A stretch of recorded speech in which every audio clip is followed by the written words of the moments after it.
여러분, 수천 년도 더 된 책이 지금 바로 오늘을 사는 우리한테 어떤 의미가 있을까요? 좀 궁금하지 않으세요? 오늘은 사사기라는 아주 오래된 기록을 한번 파헤쳐 볼 건데요. 이게 생각보다 훨씬 더 우리 이야기 같아서 아마 깜짝 놀라실 겁니다. 혹시 그런 적 없으세요? 아, 진짜 이번엔 다를 거야 하고 굳게 마음 먹었는데 정신 차려보면 또 똑같은 실수를 하고 있는 거예요. 우리한텐 꽤 익숙한 경험이죠?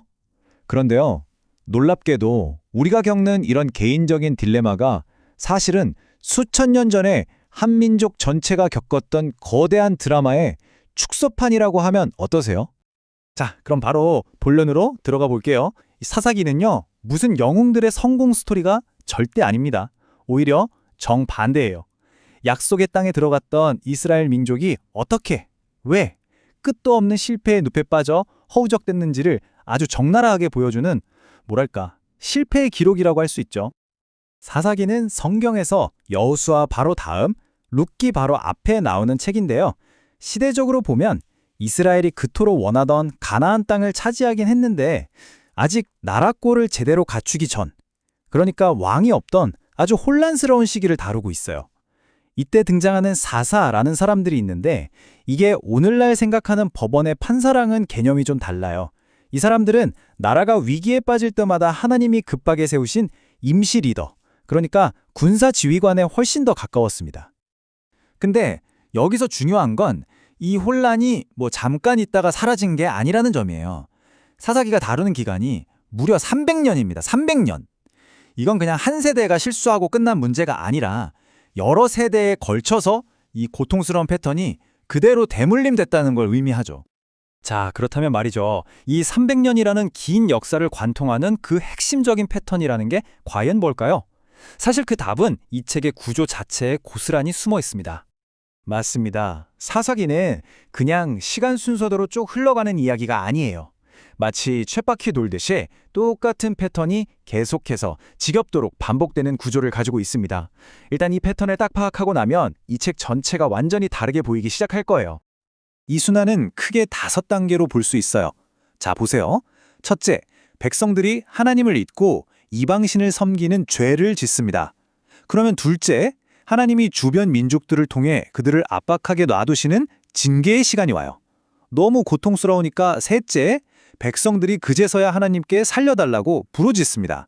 그럼 또 마음 약한 하나님은 넷째, 사사를 보내서 그들을 구원해 주시죠. 그리고 마지막으로 그 덕분에 잠시나마 평화가 찾아옵니다. 하지만 진짜 문제는 바로 그 다음이에요. 평화로운 시간이 좀 흐르고 그들을 구원했던 사사가 죽고 나면 백성들은 언제 그랬냐는 듯이 다시 첫 단계, 죄를 짓는 그 자리로 돌아가 버리는 겁니다. 그리고 이 끔찍한 쳇바퀴를 처음부터 다시 돌리기 시작하죠. 아니 도대체 왜 그랬을까요? 어떻게 300년 동안이나 이럴 수가 있죠? 이 질문에 대해서 사사기는 아주 명확한 진단을 내리고 있습니다. 당연히 이런 궁금증이 생길 수밖에 없죠. 아니, 그토록 고통받았으면서 왜 과거에서 배우는 게 하나도 없었을까요? 놀랍게도 사사기는 책의 거의 맨 마지막 부분에서 그 이유를 딱 한 문장으로 정리해 줍니다. 바로 이 구절입니다. 그때에는 이스라엘의 왕이 없었으므로 사람마다 자기 소견에 옳은 대로 행하였더라. 여기서 왕이 없었다는 건요, 단순히 정치적인 리더가 없었다 이런 뜻을 넘어섭니다. 그들의 삶의 중심을 꽉 잡아줄 절대적인 기준, 다시 말해 하나님이라는 진짜 왕이 그들 마음속에 없었다는 뜻이에요. 그 결과가 뭐였겠어요? 모두가 내 생각이 맞아, 내 맘대로 할 거야 하면서 자기 소견에 옳은 대로 행동했고 사회 전체가 극심한 혼란과 타락으로 빠져들었던 거죠. 결국 이 지긋지긋한 순환의 고리는 우리에게 두 가지 아주 중요한 사실을 보여줘요. 첫째는 인간이란 존재는 스스로를 구원할 능력이 없다는 것, 그냥 내버려두면 끝없이 무너질 수밖에 없다는 사실이에요. 그리고 둘째는 그런 인간의 끊임없는 배신에도 불구하고 하나님은 그들이 부르짖을 때마다 외면하지 않으시고 계속해서 구원의 손길을 내미신다는 거죠. 참 아이러니하죠? 자, 그런데 이야기는 여기서 한 걸음 더 깊이 들어갑니다. 문제가 백성들에게만 있었던 게 아니거든요. 그들을 구하라고 보냄받은 영웅들, 바로 그 사사들 자신에게도 아주 심각한 결함이 있었습니다. 하나님이 직접 세운 구원자들이니까 뭔가 좀 다를 것 같잖아요? 그런데 전혀 아니었어요. 그들 역시 그 시대의 어둠을 그대로 품고 있는 지극히 인간적인 약점들을 가진 인물들이었습니다. 대표적인 예가 기드온과 삼손이죠. 기드온, 300명의 용사로 어마어마한 미디안 대군을 물리친 위대한 영웅이잖아요. 근데 전쟁이 끝나고 나서 뭘 하냐면 금으로 에봇이라는 우상을 만들어서 백성들을 죄짓게 만들어요. 황당하죠? 또 삼손은 어때요? 태어날 때부터 하나님께 엄청난 힘을 선물로 받았는데 그 대단한 능력을 하나님의 영광을 위해서 쓰는 게 아니라 오로지 자기 정욕과 복수심을 채우는 데 다 쏟아붓다가 결국 비극적인 최후를 맞이하잖아요. 바로 이 지점에서 정말 중요한 포인트가 드러나는 겁니다. 이 불완전한 영웅들의 실패가 역설적으로 뭘 보여주냐면 이런 식으로는 근본적인 해결이 안 되는구나 하는 걸 보여주는 거예요. 이런 임시방편적인 구원, 흠 많고 연약한 인간 구원자로는 이 끝없는 죄의 순환을 끊어낼 수가 없다는 사실을 아주 명확하게 보여주는 거죠. 자, 바로 이 지점에서 사사기가 진짜 하고 싶었던 이야기가 드러납니다. 이 모든 실패와 혼돈은 사실 더 위대하고 완전한 무언가를 가리키는 이정표 역할을 하고 있었던 겁니다.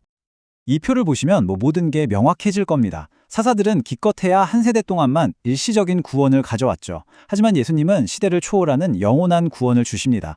사사들은 그들 자신도 똑같은 죄인이었지만 예수님은 유일하게 죄가 없으신 분이고요. 사사들이 가져온 평화는 금방 깨졌지만 예수님은 결코 무너지지 않는 영원한 왕국을 세우십니다. 결국 사사기라는 책은 그 수많은 실패를 통해 진정한 왕이신 예수 그리스도가 우리에게 왜 그토록 필요한지를 역설적으로 증명하고 있는 셈이죠. 자, 오늘 이야기의 핵심을 정리해 보겠습니다. 사사기는 우리에게 이렇게 말하고 있어요. 진정한 왕을 떠난 인간은 결국 실패의 쳇바퀴에 갇힐 수밖에 없다.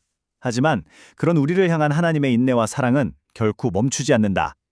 결국 이 모든 실패의 역사는 우리에게 완벽한 구원자가 얼마나 절실하게 필요한지를 보여주는 거고요. 이 수천 년 전 이스라엘의 이야기가 놀랍게도 바로 오늘을 살아가는 우리의 이야기라는 걸 깨닫게 해줍니다. 이 내용을 마무리하면서 우리 각자에게 이 질문을 한번 던져보면 어떨까 싶습니다. 나는 지금 내 생각에 옳은 대로 살고 있는가? 아니면 내 삶의 진정한 왕을 따르고 있는가? 혹시 나 역시 내 삶의 왕이 되어서 내 멋대로 살면서 보이지 않는 실패의 순환에 갇혀 있는 건 아닌지? 이 오래된 이야기가 던지는 강력한 질문 앞에 여러분은 오늘 어떻게 답하시겠습니까?